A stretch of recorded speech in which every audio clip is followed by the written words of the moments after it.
बिस्मिल्लाहिर्रहमानिर्रहीम। अस्सलाम वालेकुम नाज़रीन, मैं हूं लियाकत हुसैन और आप देख रहे हैं यूट्यूब चैनल। सबसे पहले चलते हैं जी, जैसे कि मैंने आपको बताया था कि जैसे इलेक्शन का आगाज़ हो गया है या इलेक्शन का अनाउंस हो गया है, उसके साथ ही तहरीक इंसाफ तो बड़े भरपूर तरीके से आ गई है। लेकिन अभी तक जो है पीडीएम जो है, यानी कि मुस्लिम लीग नून, पीपी तो फिर भी आ गई है, लेकिन मुस्लिम लीग नून जो है वो अपना कभी पल्ला झाड़ती है, कभी क्या करती, कभी क्या करती है। उसके ऊपर एक बड़ा ज़बरदस्त बयान आया है फवाद चौधरी की तरफ से। मरियम नवाज़ और नून लीग अपने मुकदमे माफ़ कराने के लालच में सियासत में फंस गए। ऐसे फंसे जैसे चूहा पनीर के चक्कर में कुड़की में फंसता है। अब इलेक्शन में जाएं तो फारिग, ना जाएं तो सियासत से फारिग। Good luck PDM. तो ये गुड लक पीडीएम इन्होंने इसलिए कहा है कि अब पीडीएम जो है, ख़ास तौर पे नून लीग, वो इस तरह फंसी है। ये आए थे बड़े अपने मुकदमात, और ये क्योंकि इनको हुकूमत मिली तो इन्होंने कहा सबसे पहले तो अपने मुकदमात फारिग करते हैं।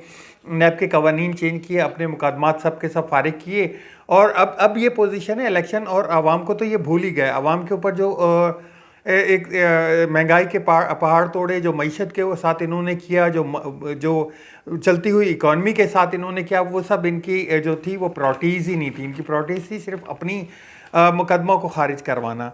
और उसके चक्कर में आप ऐसे फंसे कि इलेक्शन की जो पोजीशन है, इलेक्शन अनाउंस हो चुका है, इलेक्शन की गाड़ी जो है अब अपने स्टेशन से छूटने को तैयार है कि ये तकरीबन हफ्ता 2 हफ्ता लगेंगे, उसके बाद ये गाड़ी इनके हाथ से भी निकल जाएगी। तो अब पीपी तो उसमें चढ़ने के लिए, हाथ छुड़ा के उस पर चढ़ने के लिए तैयार है, लेकिन नून लीग उसका हाथ छोड़ नहीं रही है। लेकिन ये साथ अब ज़्यादा चलने वाला नहीं है।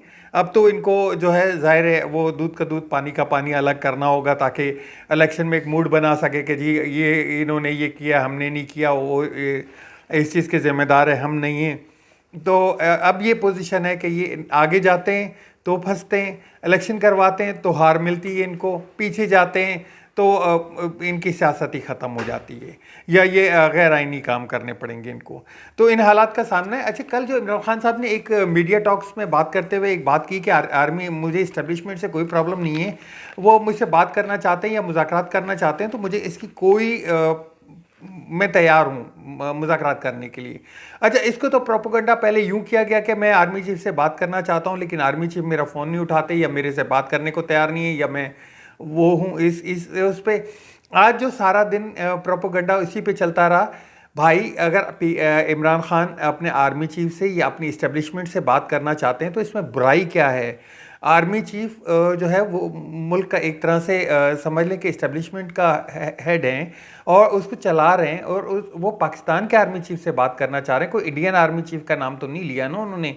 उसके ऊपर एक जो मुनीफ फारूकी साहब हैं, उन्होंने कहा कि इमरान खान जितने भी मकबूल हो, लेकिन वो इस्टेब्लिशमेंट के लिए काबिल अमल ऑप्शन नहीं। ये डिसाइड करने वाले आप कौन होते हैं? आप ये वही बातें जो कि क्रॉस लगा दिया और बात नहीं करना चाहते, सारे इदारे जो हैं वो अब इमरान खान साहब के ख़िलाफ़ हैं। ये एक हैपनिंग दी जा रही है, एक तरह का वो नैरेटिव दिया जा रहा है, फेक सा, फिक्टिशियस सा बना के। अच्छा, क्रॉस लगाने वाले ये कौन होते हैं? क्रॉस लगाने वाले तो अवाम होते हैं ना। आप चलें इलेक्शन में अगर इमरान खान के ऊपर क्रॉस लगाना होगा, अवाम वोट ही नहीं देगी उसको, अवाम उसको फारिग कर देगी। तो इसके ऊपर इतना प्रोपेगेंडा, इतना इतना बढ़ा चढ़ा के इस चीज़ को पेश किया जा रहा है।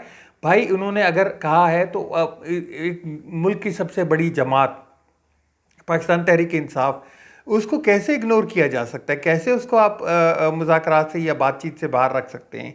और मुल्क की सबसे बड़ी जमात के हवाले से एक और चीज़ भी इंडिकेट करता चलूँ, पाकिस्तान तहरीक इंसाफ दुनिया की 6ठी बड़ी जमात बन चुकी है। America, Bharatiya Janata party, China communist party, Democrat और अपना कांग्रेस, अमेरिकन कांग्रेस, उसके बाद जो है इंडियन कांग्रेस के बाद पाकिस्तान तहरीक इंसाफ का नंबर आता है कि वो इतनी बड़ी जमात है, 6ठी बड़ी जमात बन चुकी है। तो ये इन हालात से बाहर ही नहीं निकल पा रहे। दूसरी तरफ मरियम नवाज़ जो है वो रोज़ाना एक नया बयानिया लेके आ जाती हैं। कभी उनको फ्राई पैन याद आ जाता है, कभी उनको ट्रक याद आ जाता है। अब ट्रक के चक्कर में ये इनका बयानिया शुरू हुआ सुबह ट्रक पे, और थोड़ी देर बाद देखा जी हर बंदे के हाथ में, इनके जो पीडीएम की जमातें वो थे, पीएमएलएन के कारकुनान, उनके सबके हाथ में एक ही कलर का ट्रक, और उसके ऊपर जी बात की जा रही है ट्रक ट्रक के ऊपर। तो इनके बयानिए में अब कोई जान नज़र नहीं आती। कभी वो 6 तस्वीरें 5 तस्वीरें दिखाती हैं, कभी वो जो है वो अदलिया के पीछे लग जाती हैं, कभी इस्टेब्लिशमेंट के पीछे लग जाती हैं। इनको कोई हर तरफ फायरिंग जारी है, कहीं ना कहीं कोई ना कोई ठुस होता रहे इनके मामला से। अच्छा, आगे चलते हैं जी। गवर्नर केपीके ने बयान दिया है कि जी मैं इलेक्शन की डेट के लिए कल गया था, शाम 4 बजे मैंने बात करने की कोशिश की थी।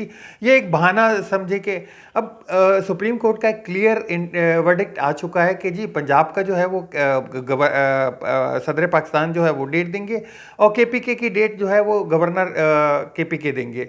उन्होंने तो अपनी कल जो है मुशावरत करके इलेक्शन कमीशन से और अपनी डेट दे दी। इन्होंने क्या किया, इन्होंने बयान दे रहे हैं कि जी जो ख़त इलेक्शन कमीशन ने मुझे लिया है वो मैंने खोला ही नहीं है, और अगर सदर मुमलिकत मुझसे बातचीत करके डेट फाइनलाइज कर लेते तो भाई जब सदर मुमलिकत डेट दे रहे थे उस वक्त तो आप उससे बात नहीं करना चाह रहे थे। उस वक्त तो आप कह रहे थे कि जी आपका क्या हक बनता है, आपने क्यों दी है, अगर आपको डेट देनी है आप इलेक्शन कमीशन से बात करके 30 अप्रैल की उन्होंने डेट दी, आप भी 30 अप्रैल की दे दें। इसमें क्या इतनी बड़ी पंचायत आपने लगाई हुई है कि जी मैं ये नहीं। लेकिन कोई ना कोई चक्कर में ये डिले के ऑप्शन ढूंढ रहे हैं, और अब डिले के ऑप्शन जो है वो इनके लिए महदूद रह गए हैं, इतने महदूद रह गए हैं कि बच्चा भी हंसता है उस पर। अब एक और इनकी जो आई है कि एक मैं पढ़ के सुनाता हूँ। किसी शेर के टिकट फाइनल नहीं किया। अच्छा, वो शेर के ऊपर बात याद आई। इलेक्शन कमीशन को इन्होंने एक दरख्वास्त लिखी है PMLN ने कि जी आप शेर के अलावा किसी जानवर का जो है वो किसी दूसरे को जो है वो सिंबल अलॉट ना करें। मैं पूछना चाहता हूँ क्या PMLN के कारकुनान इतने शोधे या इतने वो हैं कि वो शेर, बकरी, रीछ, गीदड़ या किसी और जानवर को तमीज़ नहीं कर सकते कि ये वाकई शेर है या ये गीदड़ है या कुत्ता है या ये क्या है। तो उन्होंने इस बात पे जो है इलेक्शन कमीशन को लिख दिया कि अगर जानवर का निशान देना है तो वो सिर्फ एक शेर का दे और वो हमें दे, बाकी दूसरे किसी जानवर का ना दे। इवन ये कि हिरन का भी ना दें किसी को, गधे का भी ना दें किसी को। मतलब अब ये PMLN के कारकुनान इतने भोले हो गए कि उनको शेर और गधे में तमीज़ ही नज़र नहीं आती कि वो अगर गधा किसी को निशान अलॉट हो गया तो वो गधे को वोट डाल देंगे। तो आगे चलते हैं जी। पाकिस्तान तहरीक इंसाफ के ऊपर एक और बड़ा प्रोपेगेंडा किया जा रहा है कि जी उन्होंने शहरों में टिकट फाइनलाइज कर लिए हैं और ये कर लिए हैं। ये मैंने आपको कल भी बात बताई थी कि उनके पास एक एक जो यूसी है, वो यूसी बोल रहा हूँ, PP है, उसमें से 20 15 एप्लीकेशनें आई हुई हैं। अभी तक शॉर्टलिस्ट हो चुकी है, फाइनल नहीं हुई है। फाइनल आज रात या कल रात में इमरान खान साहब बैठ के वो कोर कमेटी जो उनकी है उसमें बैठ के उसको फाइनल करेंगे, क्योंकि आपको मालूम है कि कल रात को ही जो सुप्रीम कोर्ट का लाहौर हाई कोर्ट का फैसला आया था, उसके बाद ही सबकी रिहाई मुमकिन हुई है। और आज उनका एक ज़ोराना भी है और इलेक्शन का किक भी करना है उन्होंने। इलेक्शन का की जो मुहिम है उसको भी स्टार्ट करना है, और साथ में जो है वो बैठ के मुशावरत करने के बाद आज हो जाए, कल हो जाए, परसों हो जाए, तो वो अपने शॉर्टलिस्ट करेंगे। अभी तक किसी को जो है वो टिकट फाइनलाइज या फाइनल नहीं हुआ, ये अभी इन प्रोसेस है। तो उसके ऊपर बड़ा प्रोपेगेंडा किया जा रहा है, भाई पहले आप अपने टिकट तो फाइनलाइज कर लो, दूसरों के उसमें क्या वो झांक रहे हैं या बात कर रहे हैं कि उसके ऊपर बात की जाए। इसके अलावा डार साहब के ऊपर बात कर लेते हैं। डार साहब जिस तरह से मईशत का बेड़ा गर्क किया उन्होंने, और उनसे जो इस्तीफ़ा है वो भी अब पाकिस्तान तहरीक इंसाफ मांग रही है। हालांकि होना तो ये चाहिए कि मरीम नवाज़ को उनके ऊपर सबसे ज़्यादा उनको बोलना चाहिए कि ये आपने किया क्या है। आपने तो हमें इस कार भी नहीं छोड़ा कि हम कम अज़ कम आवाम को मुंह ही दिखा सकें। तो उनका इस्तीफ़ा उनको लेना चाहिए। लेकिन ये फैमिली लिमिटेड कंपनी है, फैमिली ही के बंदे ही जो है ऊंची ऊंची पोस्टों पे बैठते हैं, उनसे रिज़ाइन नहीं लिया जाता, ये इनकी रवायती नहीं है। तो वो अभी भी उनकी तारीफ़ें करती हुई नज़र आ रही हैं। और डार साहब की हैट्रिक हो चुकी है।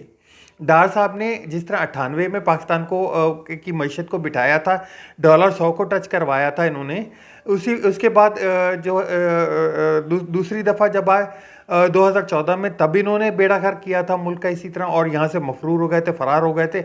अब तीसरी दफ़ा फिर ये आके जी स्पेशली इकॉनमी को तबाही के किनारे पे एक तरह से पहुंचा चुके हैं। अब तक के लिए इतना ही। मिलते हैं, मेरे पास मज़ीद अपडेट जो है वो एक तो जो पाकिस्तान तहरीक इंसाफ की जो आज मुहिम स्टार्ट हो रही है उसके हवाले से, जो ज़ौराना हुआ उसके हवाले से मज़ीद इस पे मैं नेक्स्ट व्लॉग में बात करूँगा। आप अपना और अपने दोस्तों का और अपने चैनल का ख़ास तौर पे ख्याल रखिएगा। चैनल को शेयर ज़रूर कीजिएगा, चैनल को लाइक ज़रूर कीजिएगा, आपके कमेंट्स का इंतज़ार रहेगा। अल्लाह हाफिज़। पाकिस्तान जिंदाबाद।